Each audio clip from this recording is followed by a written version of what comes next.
आज इंशाअल्लाह अज़ीज़ सूरह अनआम से हमारी तिलावत का आगाज़ होगा और आज सूरह अनआम मुकम्मल तिलावत की जाएगी।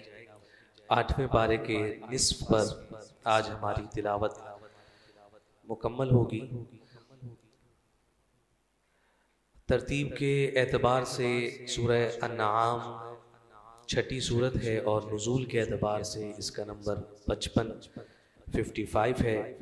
मक्की सूरत है और इसमें बुनियादी तौर पर अकाइद को एड्रेस किया गया है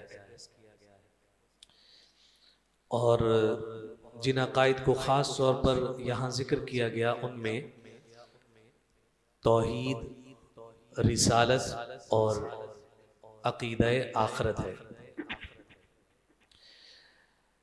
किसी भी शख्स को कायल करने के बलागत में दो तरीक़े हुआ करते हैं। एक को उसलूब तकरीर कहा जाता है और दूसरे को उसलूब तलक़ीन कहा जाता है। उसूल तकरीर का मतलब ये है कि किसी भी चीज़ के बारे में दलाइल को ऐसे मुसल्लम और ऑथेंटिक उसूलों की सूरत में पेश किया जाए कि उसका इनकार कोई भी क़ल्बे सलीम और अक्ल सही रखने वाला फ़र्द नहीं कर सकता। यानी इसको आप यूँ कह सकते हैं कि कुछ चीज़ों को ऐसे मुसल्लम उसूलों के तहत जिक्र कर दिया जाए कि एक अक्ल रखने वाला शख्स अगर उसका इनकार करे तो वो बेअक्ल कहलाए। मिसाल के तौर पर कोई शख्स ये कहे कि मैं रोजाना देखता हूं कि सूरज मगरिब से निकलता है, तो आप उससे कहेंगे कि तुम्हारी बात ये काबिल कबूल इसलिए नहीं है कि हर शख्स ये जानता और मानता है कि सूरज मगरिब से नहीं बल्कि मशरिक से निकलता है। तो ये उसलूब तकरीर है। आप किसी को अगर कायल करना चाहें कि सूरज मशरिक से निकलता है तो आप सुबह के वक्त फजर के बाद उसको लेकर खड़े हो जाएं, उसको दिखा दें। तो ये मुसल्लम उसूल है, यानी इसका इनकार जो है वो कोई सलीम अक्ल रखने वाला फर्द नहीं कर सकता। वो अलग बात है वो ये कहे कि जिस डायरेक्शन को आप मशरिक कह रहे हैं मेरे नजदीक वो मगरिब है, तो ऐसे शख्स का तो कोई इलाज नहीं। ये उसलूब तकरीर कहलाता है। दूसरा जो उसलूब कहलाता है बलागत में वो है उसलूब तलक़ीन। और उसलूब तलक़ीन ये होता है कि कोई शख्स ऐसे दलाइल के जरिए से अपनी बात को सामने रखे कि सामने वाला शख्स मबहूत हो जाए कि उसके पास उसका जवाब नहीं बन रहा, तो फिर जो बात करने वाला है वो खुद ही उसका जवाब भी दे। यानी सामने वाले को मबहूत करने के बाद उसको बिल्कुल मायूस कर देने के बाद खुद ही बता दे कि इसका जवाब ये है, तो इसको उसलूब तलक़ीन कहते हैं। तो यहाँ इस सूरत में बलागत के एतबार से ये दोनों अंदाज अल्लाह रब्बुल इज़्ज़त ने इख्तियार फरमाए हैं अकीदा समझाने के एतबार से। तो अकीदे 3 जिक्र किए गए हैं इस सूरत में। नंबर 1 वहदानियत बारी ताला, नंबर 2 रिसालत मुहम्मदिया सल्लल्लाहु अलैहि वसल्लम और तीसरा आखिरत यानी क़यामत के दिन जो दोबारा उठाया जाना है, जो हिसाब किताब है, उस अकीदे को जिक्र किया गया है। अर्ज़ो समा के यानी ज़मीन व आसमान का मौजूद होना, अल्लाह रब्बुल इज़्ज़त का अपने बंदों पर गालिब होना और जो कुछ जाहिर है जो कुछ बातिन है उस सब का इल्म रब्बे ज़ुल जलाल को होना, ये उसलूब तकरीर में से। यानी ये बात वाज़े की गई, ऐसे मुसल्लम उसूल के तहत बयान कर दी गई कि ज़मीन व आसमान मौजूद है। कोई नहीं इनकार करेगा कि ज़मीन व आसमान नहीं है। ये जिक्र किया जाए कि जो खालिक है, जो क्रिएटर है, वो हमें हमारी जात से भी ज्यादा हमें जानता है। कोई नहीं इनकार कर सकता कि जो खालिक है उससे बढ़कर कौन हमें जाने। फरमाया कि ये कैसे मुसल्लम उसूल हैं कि जिसे यहाँ पर वाज़े तौर पर जिक्र किया गया। फिर जब तलक़ीन की बात की गई तो वहां पर खुद ही सवाल किया गया है और खुद ही उसका जवाब दिया गया है। जब सामने वाले से जवाब ना बन पड़े तो तलक़ीन के तौर पर उसका जवाब जिक्र किया जाता है। जैसे मिसाल के तौर पर यहाँ आयत मुबारका है, आयत नंबर 12, कुल लिमन मा फिस समावाति वल अर्द, ए हबीब सल्लल्लाहु अलैहि वसल्लम इनसे सवाल कीजिए आसमान और जमीन में जो कुछ है वो किसका है। तो जिनसे सवाल किया जा रहा है वो मुशरिकीन है। अब अल्लाह के साथ शिर्क करते हैं, शरीक ठहराते हैं, रब का इनकार नहीं करते, रब के साथ शरीक ठहराते हैं कि दो फर्क है। तसव्वुरे अबूदियत को मानते हैं, तसव्वुरे खुदा को मानते हैं, कहते हैं कि हाँ एक है, लेकिन साथ ये कहते हैं उसके साथ कोई और भी है। रब का इनकार नहीं है लेकिन उसके साथ किसी को शरीक ठहराया हुआ। तो फरमाया लिमम्मा फिस समावाति वल अर्द, जरा बताओ। तो अब वो दिल में तो ये मानते हैं कि पैदा करने वाला कौन है, लेकिन उनकी जबान पर जारी नहीं होता।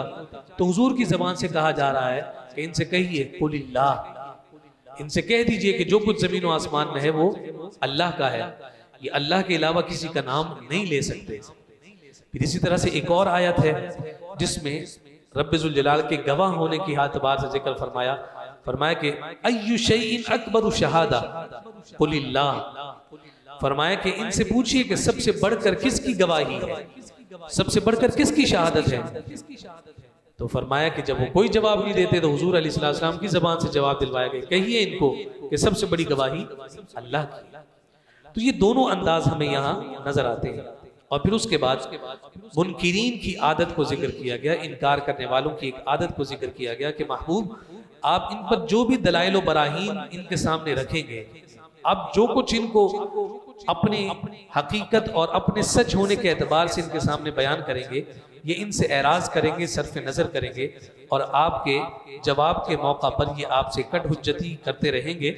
और कभी आपसे यूं कहेंगे कि अगर अल्लाह ने हमें हिदायत देनी ही थी तो किसी फरिश्ते के जरिए से दे देता, आपको क्यों भेजा है।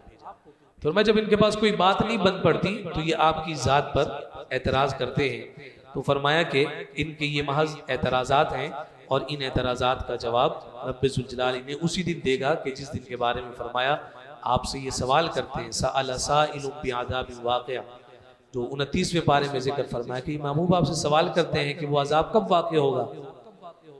तो फरमाया कि आप उनसे कह दीजिए कि जब वो आ जाएगा तो काफिर उससे बच नहीं सकेंगे। तो यहाँ पर उसी जिक्र को बयान करते हुए आगे फिर ये सूरह अनआम का जो मजमून और मौजू है वो जब आगे बढ़ता है तो जनाब इब्राहीम खलीलुल्लाह अला नबीना व अलैहिस्सलातु वस्सलाम की जानिब ये मजमून मुतवज्जे होता है। हज़रत इब्राहीम खलीलुल्लाह अला नबीना व अलैहिस्सलातु वस्सलाम को हिदायत का रोशन मीनार करार दिया गया है कि आपके दौर में सूरज की इबादत करने वाले भी लोग थे, चांद की इबादत करने वाले भी लोग थे, अपने हाथों से बुत जो है ना तराशे हुए बुतों की इबादत करने वाले भी लोग थे। तो आपने हर किस्म के अफराद और नजरियात के लोगों के साथ टक्कर ली और मुकाबला किया और उनके खिलाफ अलम में बगावत बुलंद किया। और कुरान मजीद फुरकान हमीद ने उन आयात को जिक्र फरमाया। चांद निकला तो लोगों ने कहा कि ये हमारा माबूद है। तो चांद जब गुरूब हुआ तो आपने सवाल किया कि तुम्हारा खुदा गुरूब भी होता है। सूरज निकला तो कहा कि ये चांद के मुकाबले में बड़ा है। जब गुरूब हुआ तो फरमाया मैं इससे पनाह मांगता हूं कि मेरा खुदा गुरूब हो। ये सारा मजमून यहाँ जिक्र फरमाया और हजरत इब्राहीम का ऐलान जिक्र किया गया, इन्नी वज्जहतु वजहिया लिल्लज़ी फ़तरस समावाति वल अर्ज़ हनीफ़ा वमा अना मिनल मुशरिकीन। मैं ना दाएं देखूंगा मैं ना बाएं देखूंगा, मैं ना किसी तुम्हारे नजरिए को कबूल करूंगा, मेरा रुख और मेरी सिमत तो एक ही जानिब है। मैंने हर एक से ताल्लुक तोड़ लिया है, एक रब के साथ जोड़ लिया है और अल्लाह का फजल है कि मैं मुशरिकीन में से नहीं। तो ये हजरत इब्राहीम खलीलुल्लाह अला नबीना व अलैहिस्सलातु वस्सलाम के अकीदे की तफसील को जिक्र करने के बाद कुरान की जामाइयत का आलम देखिए कि हजरत इब्राहीम की तबलीग की तारीफ के बाद रब्बुल जलाल ने 3 से 4 महज आयात में 18 के करीब अंबिया और रसूल का तज़किरा फरमाया है कि ये सारे के सारे इब्राहीमी ही की तबलीग को आगे बढ़ाने वाले लोग थे, उसी फलसफे को आगे लेकर चले। उसूल बरकत के लिए हम उन अजीम अंबिया के नाम आपके सामने जिक्र कर देते हैं। सबसे पहले हजरत इब्राहीम अला नबीना व अलैहिस्सलातु वस्सलाम का नाम लिया गया, फिर जनाब इसहाक, हजरत याकूब, हजरत नूह, जनाब दाऊद, जनाब सुलेमान, जनाब अय्यूब, जनाब यूसुफ, जनाब मूसा, जनाब हारून, जनाब ज़करिया, जनाब याह्या, जनाब ईसा, जनाब इलियास, जनाब इस्माइल, जनाब यसा, जनाब यूनुस और जनाब लूत अलैहिमुस्सलाम, इन तमाम नबियों का तज़किरा अल्लाह रब्बुल इज़्ज़त ने एक साथ जिक्र फरमाकर इन तमाम नबियों के मकाम और मर्तबे को जिक्र फरमाया। ये सारी तफसील बयान हुई और फिर उसके बाद जब हम आगे बढ़ते हैं तो काफिर और मोमिन के देखने के फर्क को जिक्र किया गया है कि काफिर जब किसी चीज को देखता है तो अपने एतबार से देखता है, और जब मुसलमान और मोमिन देखता है तो उसके देखने की शान मुख्तलिफ होती है। फरमाया जो साहिबे तलब है, यानी किसी चीज का मुतालबा करने वाला है, यानी उसको किसी चीज की क्यूरियोसिटी है, तजस्सुस है, जो किसी शय की तलाश में है, जो गोया के हक की तलाश में है, तो फरमाया कि वो मोजज़े का मुतालबा नहीं करता, चूंकि वो किसी को तलाश कर रहा है तो वो उसे हर सिम्त जो उसका मकसूद और उसकी जो मंजिल रब्बे जुल जलाल की जात है, फरमाया हर तख्लीक में उसे रब ही के जलवे नजर आ रहे होते हैं। इसलिए फरमाया कि अपनी जात में तजस्सुस को पैदा करने की कोशिश करो, रब के जलवे तुम्हें हर सिमत बिखरते हुए नजर आएंगे। तुम अपने रब को बेदलील मानने पर मजबूर हो जाओगे कि मैं उस रब का मानने वाला हूं कि उसको मानने के लिए मुझे किसी दलील की हाजत और जरूरत नहीं है। तो फरमाया कि यहाँ मोमिन की शान यही है कि उसने रब के सामने अपने आप को ऐसा झुका दिया है और उसको ऐसा खालिक मान लिया है कि अब वो किसी दलील को नहीं तलब करता, बल्कि वो जिस सिमत देखता है उसे अपने रब की किबरियाई और अपने रब की बड़ाई ही नजर आती है। और यहाँ खास तौर पर उस आयत की जानिब अगर हम नजर करें जिसमें अल्लाह रब्बुल इज़्ज़त ने फरमाया कि उन्जुरू इला समरिही इज़ा अस्मरा व यनई, फरमाया कि ये चीजें जब फलती हैं तो इनके फलों पर, और जब पकती हैं तो इनके पकने पर उन्जुरू नजर करो। और किसे कहा जा रहा है? साहिब ईमान को कहा। फल है, एक ही दरख्त का फल है, एक फल को तोड़ा तो उसका जायका मुख्तलिफ है, दूसरी टहनी से फल को तोड़ा तो उसका जायका आपको मुख्तलिफ नजर आया। एक फल कच्चा रह गया तो उसके अंदर आपको कड़वाहट महसूस हुई, दूसरा फल मीठा हो गया और पक गया तो उसका जायका मुख्तलिफ हो गया। उन्जुरू इला समरिही इज़ा अस्मरा व यनई, जरा इस पर गौर तो करो, दरख्त एक है, बुनियाद एक है, पानी एक ही दिया जा रहा है, लेकिन टहनियों के फर्क की वजह से अल्लाह रब्बुल इज़्ज़त ने उनके जायकों में तब्दीली पैदा कर दी है। बताओ ये पैदा करने वाला कौन है? तुम इस जानिब तवज्जो करो, तुम्हें रब की किबरियाई नजर आने लगेगी। और आगे फरमा दिया कि ये है किसके लिए? ये उनके लिए है कि जो साहिबान अक्ल हैं, ये उनके लिए है कि जिन्होंने अपनी अक्ल को अपने ईमान के सामने झुका दिया है कि वो हर चीज को ईमान के नूर के साथ देखते हैं, तो उन्हें इन दरख्तों पर लटके हुए फलों में भी अपने रब की कुदरतों के मजहर नजर आते हैं। तो ये सारी तफसील आज की तिलावत में मौजूद है और वाक़अतन रब्बे जुल जलाल की ये शान है, रंग है, उसकी खुशबू है, कोई चीज छोटी है, कोई चीज बड़ी है, कोई शय किसी चीज को मीठा पैदा कर दिया, किसी को खट्टा पैदा कर दिया, किसी को जमीन के अंदर पैदा कर दिया, किसी को जमीन के सीने को चीर कर दरख्त बनाकर फिर उससे पैदा किया। ये रब ही की शान है। गोया के एतराज करने वाला तो इस बात पर भी एतराज करता है कि अल्लाह ने खजूर जैसा छोटा अनाज तो इतने बड़े दरख्त पर लगा दिया, और जनाब तरबूज जैसा दियो हेकल और बड़ा फल जो है वो उसकी बिल्कुल छोटी सी कुंपल के साथ जमीन के अंदर लगा दिया। इसकी वजह क्या है? मेरी अक्ल में समझ में नहीं आता।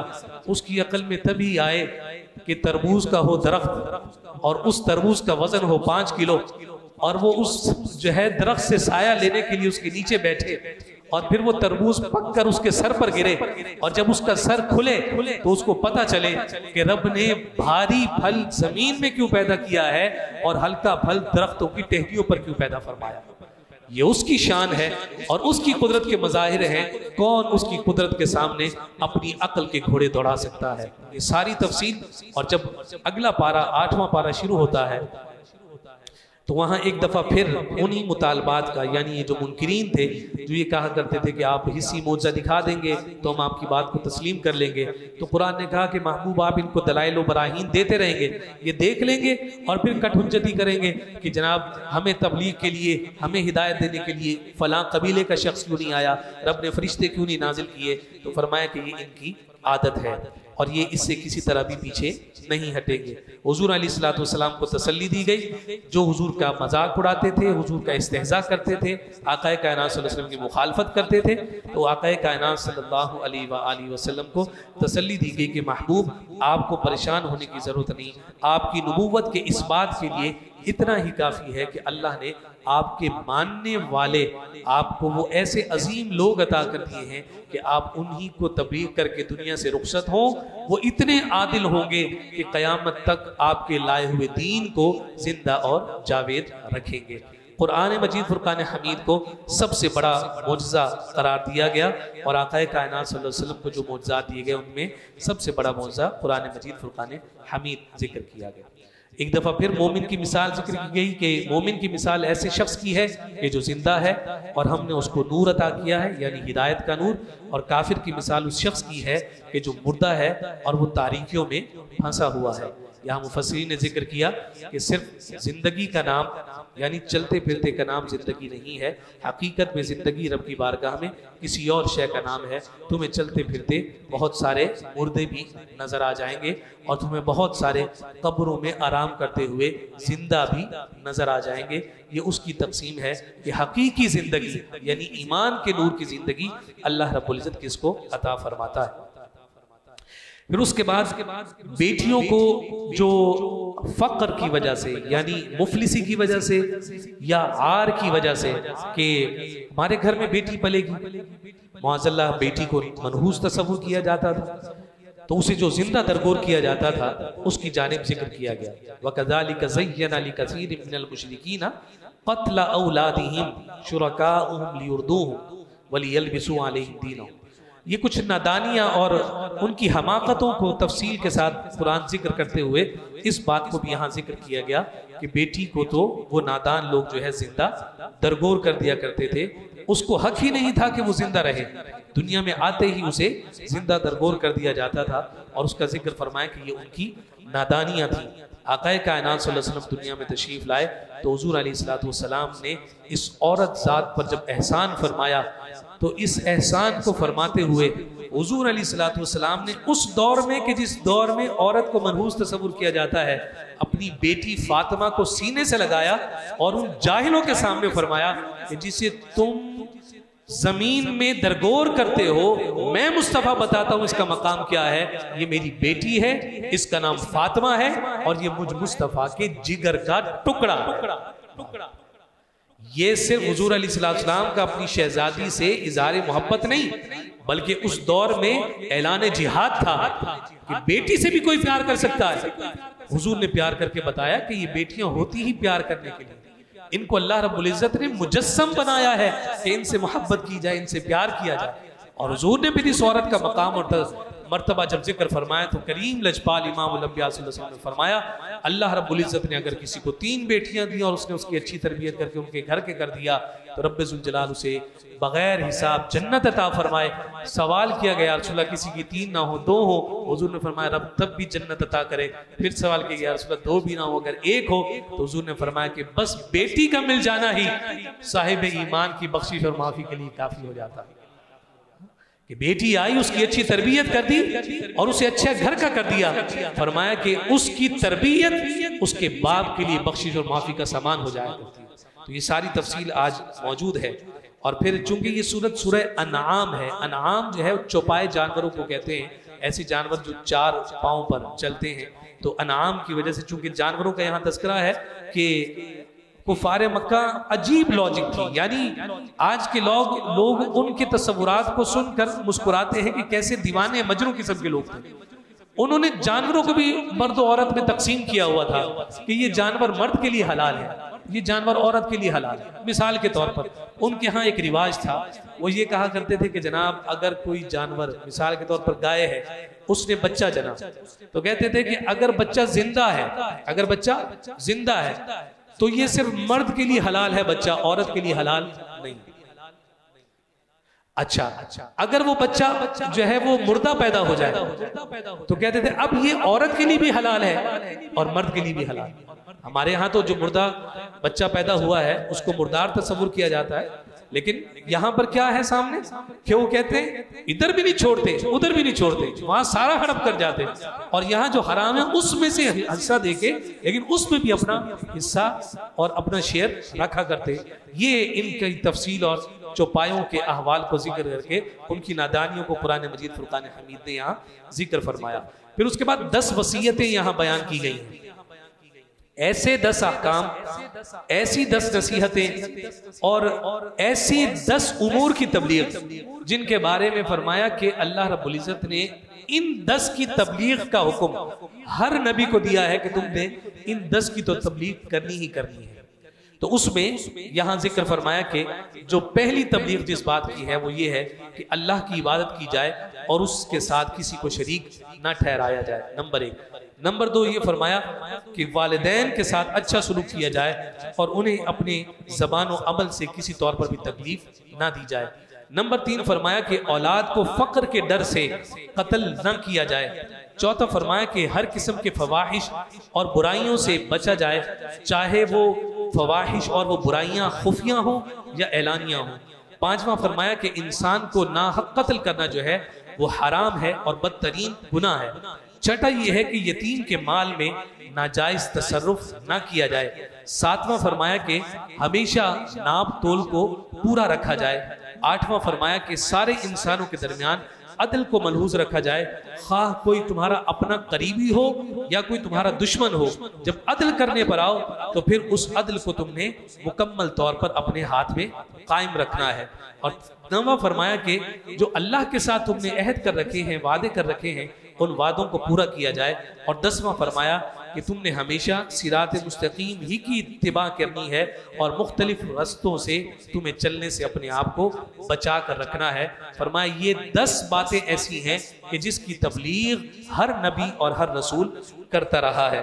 और फिर उसके बाद हज़रत इब्राहिम खलीलुल्लाह अला नबीना व अलैहिस्सलातु वस्सलाम का एक दफ़ा फिर जिक्र आया है, उनके इखलास को जिक्र फरमाया, इन्ना सलाती व नुसुकी व महयाया व ममाती लिल्लाहि रब्बिल आलमीन। कि जनाब इब्राहिम कहते हैं कि मेरी नमाज, मेरी कुर्बानी, मेरी जिंदगी, मेरी मौत रब्बे जुल जलाल के लिए खास है। और फिर उसके बाद आखिर में खास एहतमाम के साथ अल्लाह रब्बुल इज्जत ने अदल को अपनी जात का हिस्सा फरमाया। और जुल्म से रब्बे जुल जलाल की जात कितनी दूर है, फरमाया मन जाअ बिल हसनती फलहु अशरु अमसालिहा।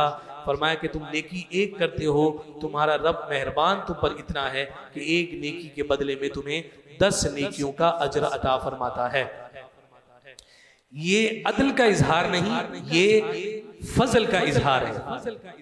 अदल ये होता कि एक के बदले एक है, फजल का इजहार रब ने किया तो फरमाया मन जाअ बिल हसनती फलहु अशरु अमसालिहा। नेकी एक करोगे मैं तुम्हें अजर 10 का दूंगा। मन जाअ बिस्सय्यअति फला युजज़ा इल्ला मिस्लहा। अगर तुम कोई गुनाह लेकर आओगे तो जजा नहीं दी जाएगी मगर उसी की मिसल, यानी नेकी 1 पर 10 देंगे लेकिन गुनाह 1 पर 1 ही लिखा जाएगा। और साथ फरमाया वहुम ला युज़लमून, और तुम जुल्म नहीं किए जाओगे, यानी ऐसा नहीं है कि जो तुमने नहीं किया उस पर तुम्हें पकड़ा जाए, पकड़ा तुम्हें उसी पर जाएगा जो तुमने किया है। ये तो है उसका अदल, लेकिन फजल ये है तुम ये तो नहीं सवाल करोगे ना कि मैं हकदार 1 का था, तूने मुझे 10 क्यों दिए। इसका सवाल तो कोई ना करेगा ना कि मैंने नेकी 1 की थी और तूने 10 लिखे हैं। फरमाया इस पर तो एतराज बनेगा ही नहीं, एतराज इस पर बनना था कि मैंने गुनाह 1 किया था, तूने 10 क्यों लिखे। तो फरमाया वहुम ला युज़लमून, कि तुम जुल्म नहीं किए जाओगे। जुल्म रब की जात के साथ मंसूब हो ही नहीं सकता। उस जात के साथ 2 ही शाने हैं, एक है अदल और दूसरा है फजल। और फरमाया अदल पर रब्बे जुल जलाल का फजल गालिब है। वो रब्बे जुल जलाल चाहता है तो एक बुढ़िया को, प्यासी बिल्ली को पानी पिलाने की वजह से जन्नत का हकदार बना देता है। ये उसका फजल है। तो इसलिए हमेशा रब से उसका अदल नहीं बल्कि उसका फजल मांगा जाए कि कल क़यामत के दिन भी उसी के फजल ही की बरकत से हम जन्नत के हकदार होंगे। रब्बे जुल जलाल हम सबको कुरान का नूर अता फरमाए।